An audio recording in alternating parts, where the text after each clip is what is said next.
Nouveau numéro de Level Up, mesdames et messieurs. Merci et de cette marque de fidélité que vous ne cessez de témoigner à cette émission. Aujourd'hui, nous sommes allés, et bien sûr, puiser dans la réserve de la République démocratique du Congo. Nous avons bien sûr l'insigne honneur de recevoir dans ces plateaux un ancien international de la République démocratique du Congo. Il est de la génération 98 au Burkina Faso. Aujourd'hui, il est l'un des rares à s'être converti en entraîneur. Il a d'ailleurs réussi cette saison à placer son club entre le tout-puissant Globert Mazembe et les Saint-Éloi Lupopo. C'est un indice détail, vous l'aurez certainement deviné. Il s'agit bien entendu de l'entraîneur de Maniema Union, Papi Kimoto. Bienvenue sur ces plateaux. Merci, bienvenue, merci beaucoup pour l'invitation. Je suis à vous. Heureux de vous avoir, sentez-vous à l'aise. Merci. Allez, on va d'abord, comme je l'ai dit, remonter un peu le temps. Dans votre casquette d'entraîneur, on va y arriver. Et on commence d'abord, vous avez été ancien footballeur, comparativement à votre époque, et aujourd'hui, ici en République démocratique du Congo. Quelle lecture, quelle approche comparative, quelle lecture faites-vous de la réalité d'aujourd'hui? Chaque époque a ses événements. En ce moment, moi je pense qu'il y a des problèmes. Il y a un problème de compétitivité. Notre championnat n'est pas aussi assez compétitif comme avant. Il n'y a pas de rivalité sur le terrain. Bien évidemment, en dehors, il y en a toujours. Mais sur le terrain, il y a beaucoup d'écart. Il n'y a pas cette nia qui était avant là. Il n'y a pas de concurrence. Sur le terrain, moi je parle sur le terrain. Bien entendu. En dehors, dans les tribunes, dans les gradins, il y en a toujours. Mais sur le terrain, moi je ne le sens pas. Il y en a toujours, mais pas comme au beau vieux temps. À l'époque où, dans les tribunes, même ça surchauffait. Je vais vous révéler une chose. À l'époque, quand nous on jouait la Lifkin, championnat provincial de Kinshasa, on avait presque à 8 équipes. Ils étaient vraiment beaucoup plus compétitifs. Il y avait, hormis DSMP, Vecleb et Bilima, il y avait Sodigraph, Kalamo, Matongé, Bilomé, Union Bilomé. Et tous ces matchs-là, il y avait beaucoup de compétition, il y avait beaucoup de concurrence, il y avait beaucoup de rivalités entre les équipes, tu vois. Ça faisait pas gagné d'avance. C'était pas jamais, pas du tout, c'était pas gagné d'avance. Et maintenant, il n'y a plus ces équipes-là. Et voilà ce qu'ils représentent. Quand tu voyais, même cette année, quand les championnats, nous on dirigeait, mais on est à l'entraîneur, je suis entraîneur de Maniema Union, mais quand tu vois les équipes, il y a des écarts. Donc, je ne sais pas qu'est-ce qui se passe. C'est cette époque, il faut l'accepter comme ça. Ça, c'est un. L'idée, moi, je trouve que les joueurs de ce moment-ci... Vos joueurs. Nos joueurs. Vous êtes entraîneur. Voilà, moi, je pense qu'ils n'aiment pas souffrir, même dans les entraînements. Ah bon. Ils adorent la vie facile, comme il y a le Facebook, il y a le téléphone, il y a le net. À l'époque, il n'y avait pas. Donc, ils passent tout leur temps à imiter les gens qui ont réussi dans la vie. C'est qu'ils oublient, pour réussir dans la vie, il faut se sacrifier d'abord. Il faut souffrir dans les... C'est tout ce que vous faites. Ouais. Même dans votre domaine, même dans notre domaine. Il y a toujours un temps de sacrifice. Mais voilà, ils ne pensent pas ça. Ils pensent que ça tombe du ciel. Donc il faut vraiment passer des moments de galère en travaillant dur. Parce que moi, j'ai toujours l'habitude de dire à mes joueurs, les plus durs sont les entraînements. Si vous travaillez dur en entraînement, les matchs vont être faciles pour vous. Et ça, les jeunes d'aujourd'hui, ils ont du mal à comprendre ça. Et voilà, ça se voit, ça se reflète. Même au jour d'aujourd'hui, on préfère aller chercher un joueur en Angola, pas ici à Kinshasa. Ça m'étonne.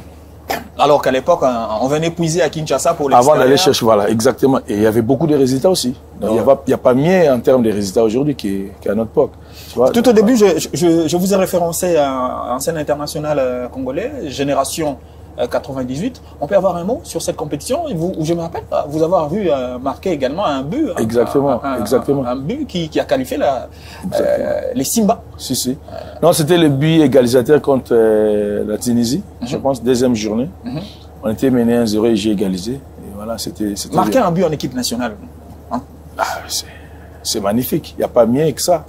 En tant qu'un gamin qui sort de la rue et commence à jouer au football dans la rue et devenir international, aller marquer dans un championnat, dans un tournoi comme la Coupe d'Afrique des Nations où c'est regardé partout dans le monde, c'était vraiment merveilleux. Si vous voyez même, après avoir marqué, comment j'étais en célébration, bon voilà, j'étais vraiment sur le nuage. C'était bien, c'était des moments forts. Les maillots de l'équipe nationale, ça représente quoi à cette époque-là? Moi, j'ai dit toujours à mes joueurs ou à tout le monde, l'équipe nationale de la RDC, à l'époque, c'était, moi j'ai joué quand c'était Zaïre, ça devient Simba et ça redevient encore les Léopards et consorts. L'équipe nationale est au-dessus de toutes les considérations. Ça, c'est fort, ce maillot-là. J'ai comme l'impression, certaines, hein, quand ils portent ces maillots, ils pensent qu'il nous fait une faveur pour jouer ça. Une faveur, je ne sais pas. Mais ces maillots-là, il faut le mériter. Il faut mériter ces maillots-là. Et quand tu les portes, tu portes plus de 80 millions de Congolais dans ton dos. Donc, tu as l'obligation de mouiller le maillot. Et c'est ce que nous, on faisait. Pour aller jouer cette compétition-là en 98, nous, on a galéré. En quoi faisant? On a passé 2 mois ou 3 mois ici d'entraînement, de préparation, pour essayer de tamiser, chercher à avoir 22 jours pour aller en préparation au Mali. Mais on était un nombre de 50, 60 joueurs ici. Moi, je me rappelle encore. Il y avait les grands joueurs, les grands noms qui n'ont pas participé à cette compétition-là. Je peux vous citer même Pialote Romario, il était là, mais il n'est pas parti. Oui. Il y avait Mzé Katela, il était là aussi, pour ne citer que cela. Mais non, ils étaient voilà, vous dites qu'ils étaient là. Ils étaient en train de porter le football quinois sur leurs épaules. Mais ils n'étaient pas, au finish, ils n'étaient pas la sélection pour aller jouer. C'est ça qui est frappant. La concurrence au poste ou bien... La concurrence était rude. Très rude. Mais qu'est-ce qui a fait que, paix à son âme, Aimé Kamamale, n'ayant pas assez joué des temps de jeu avec les derniers clubs Motema Pembe, mais il a réussi à être là, à intégrer cette sélection-là. Mamale, c'était un vrai travailleur, un vrai guerrier pendant les entraînements. Peut-être que vous ne le connaissez pas bien. À ce niveau-là, le talent ne suffit pas. Il faut ajouter à cela la mentalité, la niaque. Mais Mamale avait ça. Mamale travaillait dur à l'entraînement. Hein. Moi, je connais, c'est un ami à moi, c'est un copain, on partageait ça ensemble. Il vous a rendu la tâche difficile aux entraînements. Très difficile. Mais lui aussi n'avait pas la tâche facile à jouer l'un contre l'autre. Mais il était à l'époque, nous autres aussi, on était des stars, mais lui, il était superstar. Mais à son âme. Donc, il a mérité sa place pour couper court. Et tous ceux-là qui ont été sélectionnés, tous ont mérité leur place. Mais on est allé là-bas pendant la compétition. Vous vous souvenez que Skito n'a pas joué même 1 minute. Skito Litimba. Litimba Kaskito. Voilà, donc on avait des joueurs, mais il y avait Ilunga Gora, il a fait seulement 45 minutes ou 20 minutes, si je ne me trompe pas, mais ils étaient là. Ben, on va boucler cette parenthèse-là. Pour vous dire, il n'y a plus de compétition réelle, il n'y a plus de concurrence loyale sur le terrain pendant notre compétition. Qu'est-ce qui vous a manqué pour atteindre ne serait-ce que la finale de cette CAN-là? Moi, je pense qu'il y a des choses. Un, manque d'expérience. Je ne sais pas si c'est manque d'expérience ou la gestion du temps. On sortit quand même avec un Sodugaf qui vous a porté, Sodugaf. Il y avait déjà qui a déjà porté cette équipe nationale. Mais dans la sélection, quand vous évoquez manque d'expérience, alors... À ce niveau-là, c'était la première fois. C'était notre première fois, la plupart d'entre nous. Avec l'équipe nationale. Avec l'équipe nationale, la plupart d'entre nous. Hormis Mamale et Kasson Obanza, et ils avaient joué l'édition précédente en Afrique du Sud. Hormis, et je me vois, avec l'autre capitaine, bon, lui il était déjà, Didier Simba, lui il était déjà un cadre. La majeure partie de cet effectif-là, c'était la première fois qu'on arrive à ce niveau-là. Et on avait tous les cartes à main pour gagner le match. On menait aussi 1-0, ils nous ont égalisé, mais on n'a pas bien géré la fin de temps de prolongation. C'est là qu'on a perdu la match. Moi, je pense un problème de primes, problème d'argent. Non, pas du tout. À l'époque, on jouait pas vraiment pour l'argent. Hein. On galérait, on criait, mais pour avoir quoi? Avoir $2000 à la fin, ou $1000 ou $500. Mais aujourd'hui, il y a beaucoup d'argent. Il y a beaucoup d'argent. En équipe nationale. Ouais, mais les locaux ne pointent même pas leur nez là-dedans. Ah, ça, c'est notre débat. Ah ben non, allons-y, on y est. Non, c'est notre débat. C'est l'époque, tu vois, l'époque, l'équipe nationale, l'ossature de l'équipe nationale, c'était ici, c'était local. Donc, même les classements, tout le monde connaissait les classements, parce qu'il y avait Tokala, Kimoto, Kisombe, Bakasu, et au fur et à mesure que vous allez monter, en ce moment, vous allez retrouver les professionnels. On sait que si Tokala n'est pas là, c'est Maya qui va... Voilà, exactement. Il y a le numéro 2, c'est Kimoto, le numéro 3, il y avait Kisombe, 4, il y avait Bakasu, et ainsi de suite. Mbayo, il était là. Tu vois, l'ossature, c'était local. Mais aujourd'hui, moi, j'y pense, même les réserves sont des professionnels. Même ceux qui vont s'asseoir sur les gradins, regarder les matchs, ce sont des professionnels. Je ne sais pas. Oh, vous êtes technicien? Moi, oui, je suis technicien, mais je ne dirige pas. Ça ne vous pique pas. À mort. Vous terminez un championnat. J'ai des boules. Vous terminez un championnat, il n'y a même pas un de vos joueurs. Même pas un de vos joueurs appelés en sélection nationale. Je ne sais pas, moi, le décideur. Que voulez-vous? Il faut toujours respecter les choix d'un entraîneur. Voilà. Être professionnel, on a aussi une éthique à respecter les choix d'un entraîneur. Très bien. Voilà. Allez, Papi Kimoto, vous terminez votre carrière de footballeur, vous dites non, moi je vais changer de casque. Ça n'arrive pas très souvent. Vous n'êtes pas nombreux à compter au bout des doigts les Congolais qui embrassent également la carrière d'entraîneur, qui progressent aujourd'hui. C'est quoi la motivation après le football, cette transition-là? Non, après le football professionnel, je ne me voyais pas d'autre place qu'être toujours dans le milieu du football, parce que le football, c'est ma passion. J'ai grandi en jouant au football, je suis devenu papa en jouant au football. Après, peut-être je vais devenir papy. Bien entendu, c'est une suite logique de la vie. Dans ce milieu-là. Mais le football, pour moi, c'est une passion. En dehors de cela, je peux aussi gagner ma vie. Quand j'ai commencé... Vous gagnez votre vie. Exactement. Je peux aussi gagner, je peux les gagner mieux. Voilà. Mais je me suis dit, vers la fin de ma carrière, pourquoi pas que je devienne un entraîneur. À l'époque, j'ai joué au FC Liège, en 2e division en Belgique. C'est là où j'ai commencé à aller faire ma formation d'entraîneur en Union Royale Belge. Voilà, j'ai commencé comme ça. J'ai joué, hein, j'étais encore un joueur actif. Et puis, actif, mais les soirs, j'allais tout le temps, 2 fois par semaine. Quel des sacrifices? Ouais, voilà. Pour réussir dans la vie, j'ai dit, il faut se sacrifier. Il faut s'informer, il faut faire la formation, il faut s'instruire, il faut se documenter. C'est pas parce que tu as été un joueur ou un bon joueur et c'est automatiquement tu deviendras un bon entraîneur. Non, pas du tout. Il faut passer par la formation. Les débuts ont été difficiles pour vous? Très compliqué. Comme tous les débuts, hein, très compliqué. Et je ne suis pas à la fin non plus. Je ne pense pas. Vous continuez à vous former. Exactement. On apprend. Vous vous êtes orienté beaucoup plus en physique, en tant qu'entraîneur physique ou bien... Non. Parce que je me rappelle de vos premiers recrutements, on disait il est d'abord là, il a rejoint l'équipe nationale un peu pour préparer physiquement en tant que préparateur physique. C'était l'un des premiers rôles que vous avez joué en sélection nationale après... Non, pas du tout. En 2014, si je ne me trompe pas, j'étais l'adjoint de Santos pendant la CHAN de l'Afrique du Sud. Les fameux CHAN. Et voilà. Donc c'est pas ça. Non, avant d'en arriver là, laissez-moi vous expliquer. Pour avoir un diplôme UEFA B, c'est ce que j'ai fait en Belgique. Vous en avez? D'abord, oui, bien sûr. Il faut maîtriser la préparation physique. C'est l'une des modules dans cette formation-là, c'est la préparation physique. Il y avait les entraînements pratiques et théoriques. Concevoir les entraînements, il y avait les visions aussi, mais l'accent c'était sur 100%, avec 45%, 35 à 45%, c'est la préparation physique.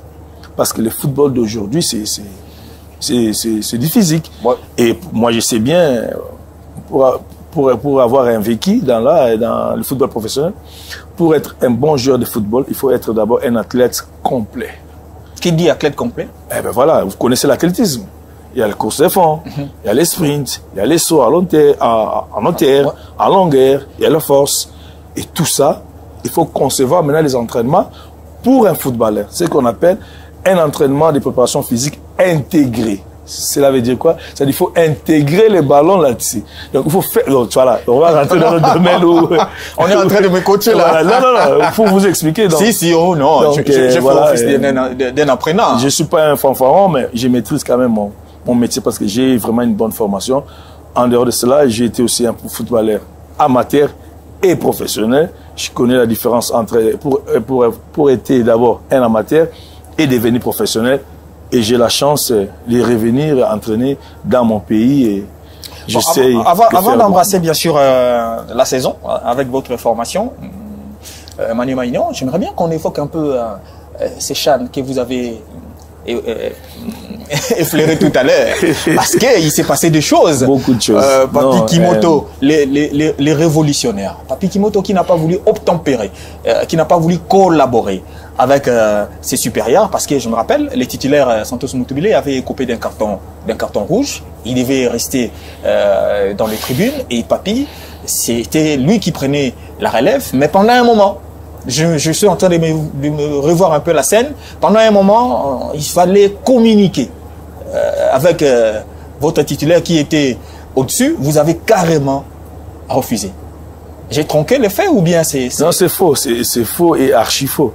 Pour vous dire, je vais vous remémorer les situations qui étaient à l'époque. D'abord, avant de vous expliquer tout ça, Santos Moutoubili, c'est mon vieux. Moi, lui, il était mon idole. Nous, on a grandi en regardant Dragon Bilima, des Santos Moutoubili, quelque part, il y avait des Bobutaka et des Nguinama et consorts dans les années 80, 81, 82, 83. C'est mon vieux d'abord. Moi, je ne peux pas lui manquer de respect. Mon seul problème, les problèmes que j'avais, c'était seulement les vieux, ils m'aimaient beaucoup. Tout autour, il y avait des vautours. Ils ont créé la zizanie entre moi et mon vieux et on s'entendait plus. Il n'y a que ça. Et le malheur que j'avais ces jours-là, j'avais porté une costume. Donc vous avez pris les épaules. Tous les ont dit que non, voilà, c'était prémédité. Ils se considèrent que c'est... Et voilà, il est arrivé, c'est tout ces problèmes. Donc, or, moi et mon vieux, d'ailleurs jusqu'à aujourd'hui, j'ai aucun problème. Et je ne peux pas lui manquer de respect. Mais ce qu'ils ont dit, qu'ils ont dit, les messagers, celui qui a eu le message chez les vieux, le coach qui était là, principal qui était en tribune, il n'a pas amené le message au bon port. Il a fait sciemment pour créer encore des zizanies là-dessus. Vous ne vous entendez pas avec lui? Non, ils étaient peut-être jaloux.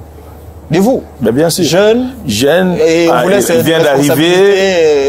Comment lui peut être directement son adjoint pendant que nous, les vieux, nous, voilà, c'était ça.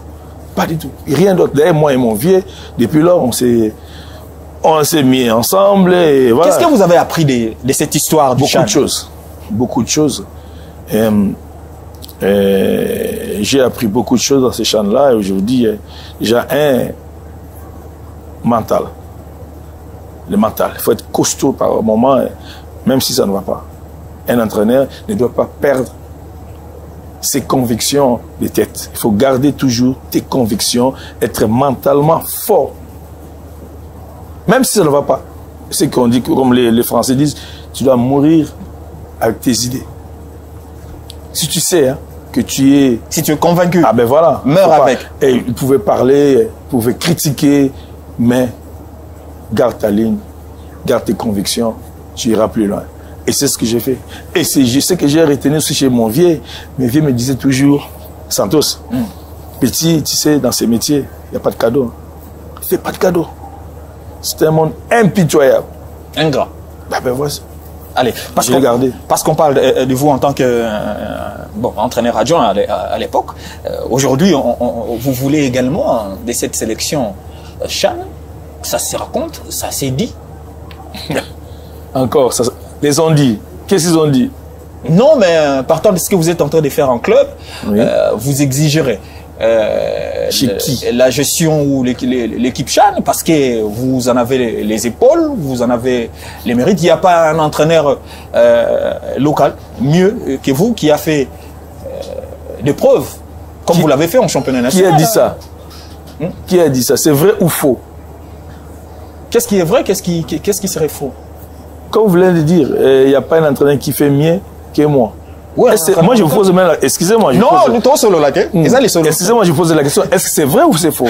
Entraîneur. Et si cela est vrai, cela est vrai, ce n'est pas le principe d'être en équipe nationale, on prend les meilleurs du moment.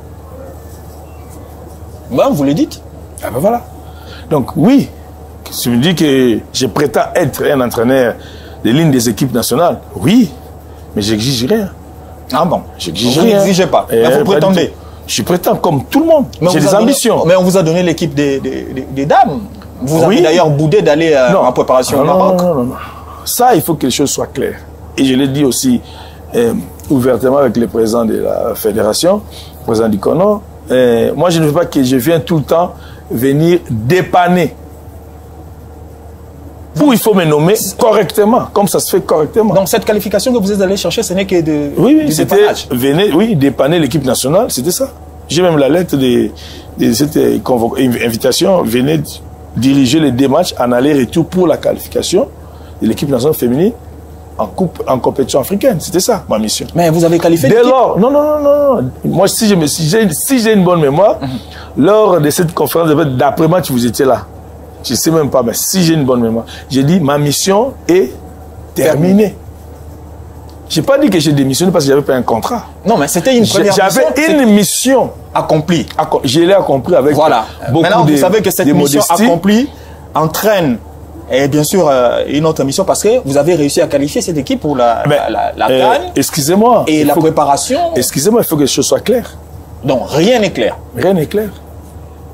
Quand on entend parler... Mais je continue toujours à travailler dans l'ombre pour cette équipe nationale. Mais quand on entend parler des signatures de prolongation des sabres pour 5 ans, et alors que les entraîneurs congolais, vous semblez ne pas être pris en compte. Je ne suis pas le gouvernement congolais.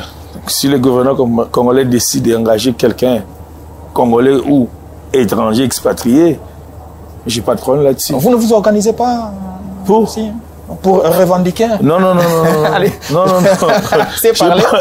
Non, c'est le gouvernement congolais. Il décide, il dit qu'il y a des bons résultats. Il veut s'engager en long terme. Tant mieux. Félicitations, d'ailleurs, je l'ai fait citer. Il a fait du bon boulot. Ah bon, voilà. Maintenant, je dois prendre... Comme ça, on va parler, on va changer de chapitre. Oui. On va venir à ce travail que vous avez fait... ce travail très remarquable que vous avez fait en club. Merci. Avec, bien sûr, Maniema Union. Merci. Allez.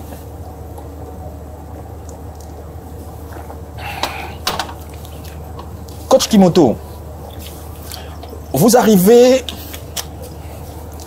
dans Maniema Union avec beaucoup d'exigences. Pourquoi? Exigence? Ouais. Non, je ne pense pas. Avec beaucoup d'exigences. Vous avez fait partir des joueurs? Non, avec des ambitions et des idées. Ah bon? Oui, je suis venu... Vous savez bien jouer au jeu des mots. Hein? Voilà. Avec des ambitions et des idées. Des idées. Et des idées qui vous ont Après avoir bien visionné ou regardé tout le monde pendant 4-3 mois, avant l'arrêt brutal du championnat de cette année-là, mes idées me disent qu'il faut s'engager avec cette équipe-là parce qu'il y a des moyens à long terme, à moyen et à long terme. Voilà, j'ai dit, pour moi, à mon goût, j'ai vu qu'il y avait beaucoup de joueurs vieillissants. Il fallait rajeunir l'effectif, acheter des jeunes joueurs comme Onoya, James Mboma, Mbala Titan, et j'en passe. Il y en a beaucoup plus, Kanou et consorts osés. Il fallait changer. Il fallait rajeunir d'abord l'équipe parce que c'était ça le problème en fait. Maniema joue pour moi, hein, mes idées me disaient, Maniema jouait presque chaque année. Il y a eu cela 2 ans ou 3 ans avant que j'arrive. Il jouait que l'Afrique, mais la Coupe d'Afrique, disons. Mais il n'allait pas loin. Voilà. On sait qu'ils ne vont pas aller très loin. Après, moi j'ai pensé, moi j'ai cru, je dis, mais le football c'est un jeu d'abord physique. Un joueur de 35 ans ou plus de 30 ans, la flèche, elle est déjà décrescendo. Il peut y avoir 1 ou 2, mais s'il y en a 5, 10, 15, c'est trop. Bon, vous ne pouvez pas prouver d'un football de haut niveau. Pourquoi? Parce que des va-et-vient conventionnels avec certains joueurs, avec l'hygiène de vie que tout le monde le connaît, ça a posé problème. Donc il fallait changer quand même les choses. C'est là où j'ai montré mes projets de jeu, mon projet de l'équipe. Et vous êtes même affiché. Exactement. Voilà. Il faut prendre toutes les responsabilités. Il faut savoir s'assumer. Parce que ce n'était pas gagné d'avance. Vous estimez aujourd'hui avoir eu raison? Bien sûr. Par la grâce de Dieu. On est arrivé là où on voulait. Voilà. Ce n'est pas les titres que vous cherchiez? Non. Dans un premier temps, on voulait retourner en Afrique. Ça faisait 2 saisons. La place. Peu importe la place. Mais la plus belle, c'était la cerise sur le gâteau. Vous voyez? Parce que ça fait l'année où moi je suis venu, les championnats n'allaient pas à son terme. L'année où on a réformé l'équipe, on jouait bien, on était peut-être 2e ou, je ne sais pas, derrière le club. On a arrêté les championnats avec tout ce qui était arrivé, vous le connaissez bien que moi. On n'est pas parti en Coupe d'Afrique. On faisait 2 saisons de suite sans aller en compétition africaine. Or, l'équipe était habituée à aller en Afrique. Que dites-vous à ceux qui pensent que Maniema Union joue sur le label de l'SV Club? Je ne sais pas. Il faut leur poser la question. Non, mais Maniema Union a pris la place des V Club. Non, moi je ne pense pas. Maniema Union, on s'est bien préparé. C'est des moments compliqués. D'ailleurs, je ne vais pas parler de V Club ici. en étant personne va les démentir. Moi, je suis un ancien joueur de Versailles Vita Club. Voilà, donc on ne va pas se cacher là-dessus, mais nous, on compte sur nous-mêmes, Magno. On s'est bien préparé. On a fait un bon recrutement il y a des saisons. On a amené des jeunes joueurs âgés de moins de 23 ans, 20 ans, 19, 21 à la limite. Et ces joueurs-là, on a grandi pendant des saisons sans jouer l'Afrique. On préparait seulement les championnats et les championnats n'allaient pas à son terme. Et maintenant, cette année, ces joueurs-là, ces jeunes gens-là, ils ont compris la philosophie, la méthodologie et notre plan, notre projet de jeu, disons. Un projet de jeu, voilà. Mais cette année, hein, vous avez été certainement choqué de perdre à domicile face à Lupopo. C'était l'une des grosses déceptions. En tant que c'était inattendu, c'est bien évidemment parce qu'on ne s'attendait pas à perdre ce match-là, mais en tant que j'ai analysé après cette défaite-là, moi je me suis dit c'était normal. Pourquoi? Parce que depuis le mois de décembre, Mané ne jouait pas la compétition. On n'avait pas de championnat. Et à Kindu, si tu ne connais pas, mais il n'y a pas de compétitivité. Compétitivité, ça c'est... Donc il n'y avait pas de matchs amicaux, il n'y avait pas de matchs de préparation, il n'y avait pas. On s'entraînait seulement.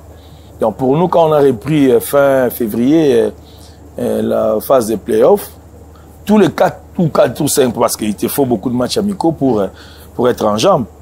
Tous ces matchs-là, notamment Dauphin Noir, Don Bosco, Lumbashi et Mazembe, pour nous, c'était des matchs amicaux pour bien rentrer en compétition. Mais je ne peux pas dire ça trop comme ça. Et voilà, mais après ces 4 premiers matchs, l'équipe était là, était prête. Mais il y a eu le fait des matchs contre Lupopo. Il y a eu ce qui est arrivé.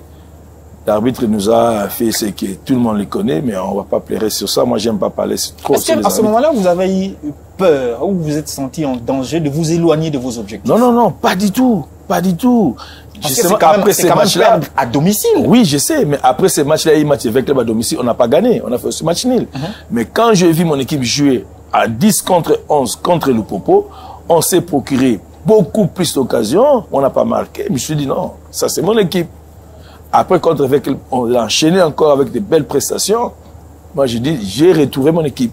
Quand je suis venu ici jouer les Aigles du Congo, après le match, j'ai dit, Manu est déjà prêt pour nous battre. Il faut être vraiment costaud. Et depuis là, on n'a pas perdu un seul match. On a fait seulement un match nul ou 2 matchs nuls. Et on a gagné tous nos matchs. Tous nos matchs. Et parmi les victoires, il y a celle face au tout-puissant Gabert Mazembe, la toute première du Maniema. Exactement, oui, exactement. Ça vous fait quoi de gagner Mazembe? Oui, ça, Mazembe ne perd rarement dans le championnat, il faut le dire. Et si Mazembe perd, c'est seulement peut-être 1-0. Et je ne sais pas, il faut aller chercher dans les archives. Quand est-ce que Mazembe a perdu encore 2-0 en championnat? Je ne sais pas. Je ne sais pas quelle année. Et nous, on a réussi à le faire avec beaucoup de courage. Ces jours-là, mes joueurs étaient vraiment super. Mais vous, entraîneur, je vous ai vu dans les images, vous êtes sorti, vous êtes allé enranguer le supporter. Oui, parce que c'était quelque chose... une victoire particulière. Non, c'était d'abord quelque chose d'extraordinaire. L'équipe n'a jamais battu. Oui, l'équipe n'a jamais battu Mazembe. En dehors de cela, il y a eu des déclarations qui m'ont offensé en tant que technicien. Je ne pouvais pas laisser passer ça. C'était craché avec ce que j'ai fait. J'ai eu des années pour préparer cette équipe-là.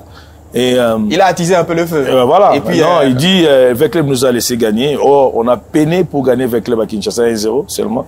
Et lui dit, il a minimisé nos c'était des bonnes guerres quand même, c'était l'ambiance de la saison. Nous, ça vous a réveillé, ça, bien sûr, ça nous a poussé, moi et mes joueurs. J'ai dit aux joueurs, aujourd'hui je vais voir autre chose. On sait qu'on va perdre, parce qu'ils savent qu'ils viennent à 10h, jouer à 15h, ils gagnent, ils rentrent chez eux. Pas de problème.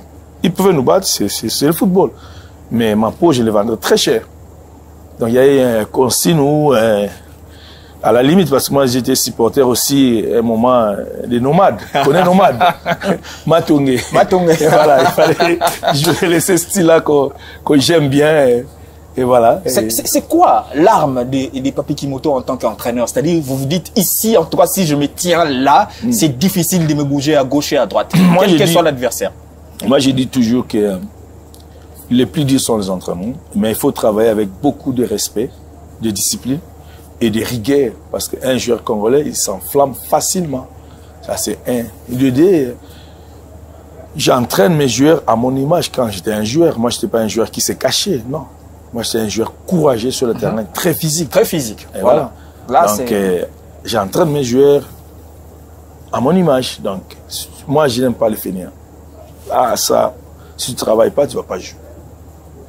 Il y en a des joueurs qui ont des fainéants. Cassés, hein, des fainéants. Tu ne vas pas jouer. Tu ne vas pas jouer. Tu ne joueras jamais. C'est tout le monde qui attaque, c'est tout le monde qui défend. Bon, prenons les sprints finales. Mazembe, Lupopo, Maniema Union, ça s'est joué entre vous trois là. On se disait à un moment, Mazembe et Lupopo... Il y avait des matchs clés. Hein? Bah oui. Au bout d'un moment, en championnat, il faut voir des matchs clés. Nous, on avait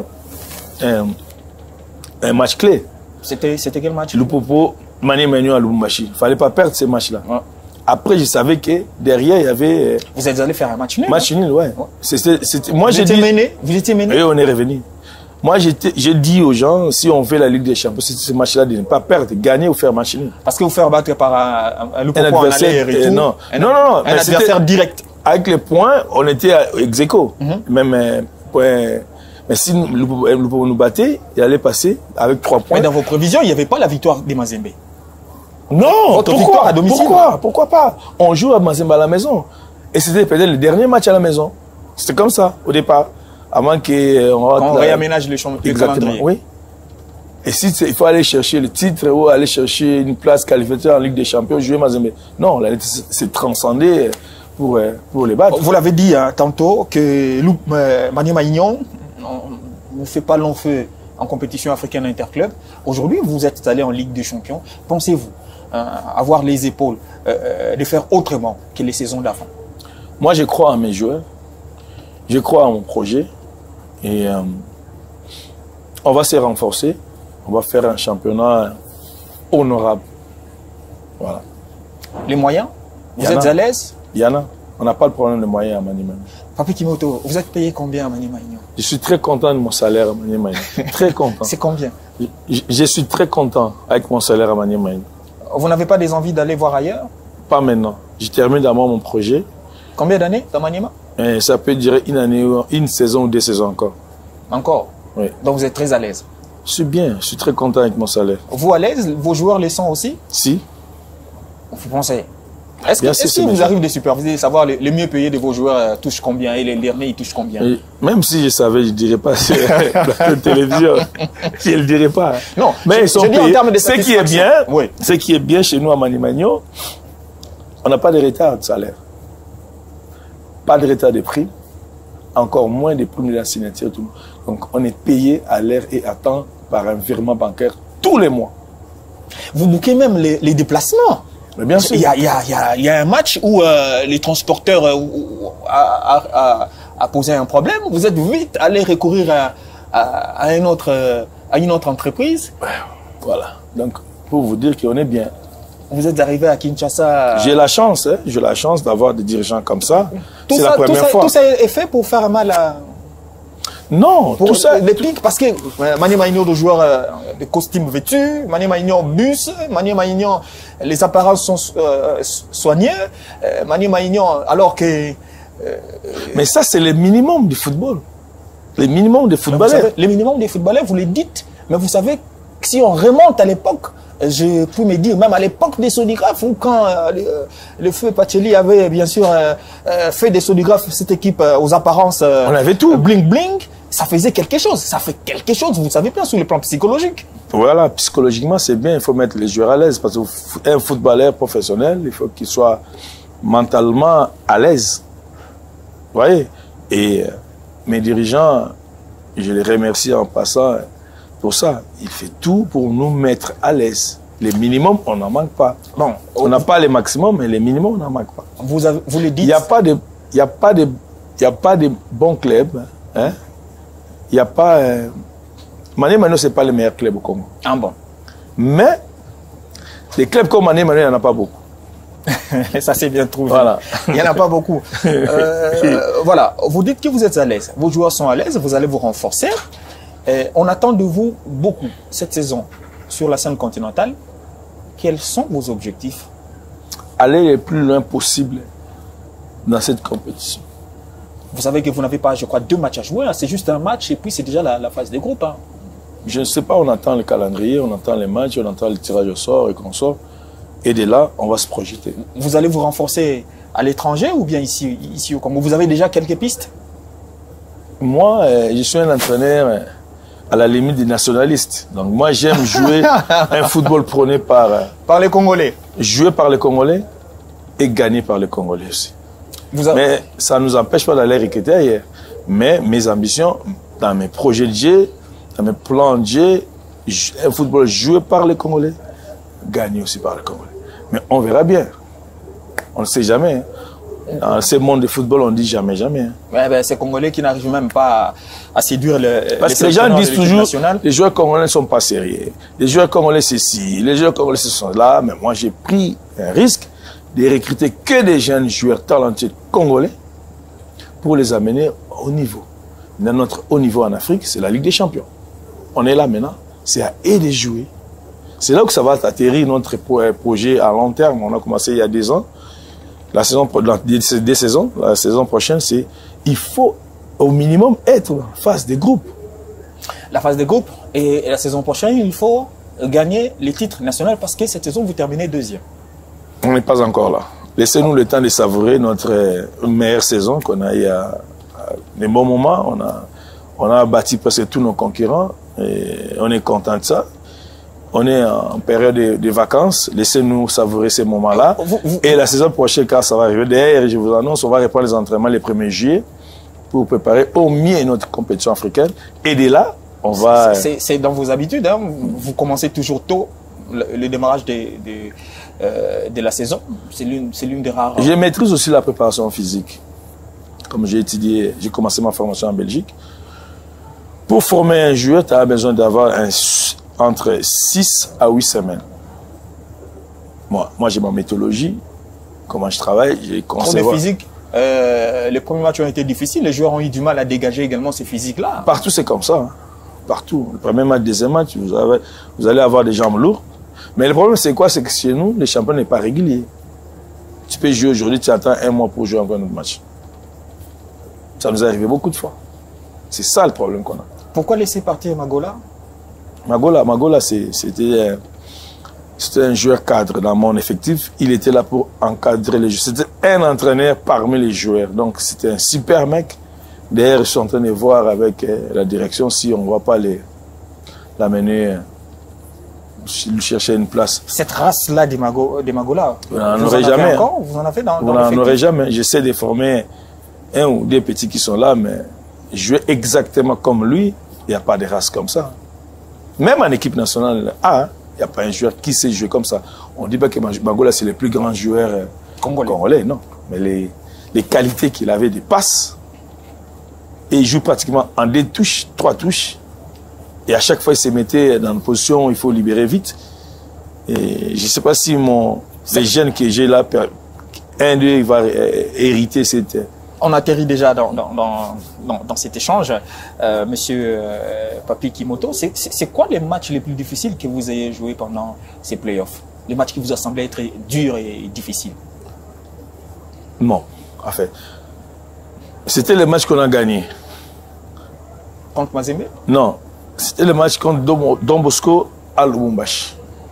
C'était compliqué? C'était très compliqué. Mais on a gagné ces matchs-là. Mais après... je ne sais pas pourquoi Don Bosco était tout le temps... mais ces matchs-là, il nous a posé beaucoup de problèmes. Beaucoup de problèmes. Ni de l'air maladresse, on allait perdre ces matchs. Le match contre Don Bosco à Lubumbashi. Et c'est quoi ces matchs qui a été pour vous le plus facile? Les matchs contre Mazembe en aller, c'était les matchs où une équipe nous a dominés du début jusqu'à la fin. Ils étaient supérieurs. Ça, je le reconnais. Mais les matchs les plus faciles qu'on a gagnés, c'est le match contre Mazembe au retour en Kindu. Pourquoi? C'était facile. Ils n'attaquaient pas. Il y avait un plan de jeu pour bloquer tous les angles, couper tous les angles. On avait vraiment eu suffisamment de temps. Et on avait 1 semaine ou 10 jours pour préparer ces matchs-là. Pendant qu'ils ont joué la semaine contre Lupopo, c'était un match très difficile pour eux. peut-être physiquement, c'était pas au point. Et nous, on était vraiment au mieux physiquement. C'était le dernier match du championnat parce qu'on savait que le Bachir Sport n'allait pas venir. Donc, il fallait relâcher les chevaux. Et c'était vraiment... on a dominé le match, il était aux épaules. On a du début jusqu'à la fin. Et on a marqué des buts. C'était vraiment bien pour nous. Tout était parfait. Presque. Est-ce que vous reconnaissez que la saison prochaine, les 3 places se vendront très cher? Quand même cette année. Cette année aussi. Ça laissera encore davantage la saison prochaine. On va être là, on va se battre pour l'une des places. On va se battre pour l'une des places. Allez. Merci. Je vous remercie aussi. C'est déjà fini l'émission. Bien entendu. En manque de questions. Non, du tout, c'est le temps. Le respect des temps. Okay. Je respecte bien les temps. Merci. Les questions, mais non, on peut s'éterniser ici. C'est pour rigoler. Je suis très content. Ça fait longtemps qu'on s'est suivi sur un plateau tous les jours. C'était avec un plaisir. Allez, c'est des bonnes guerres. Hein. Voilà.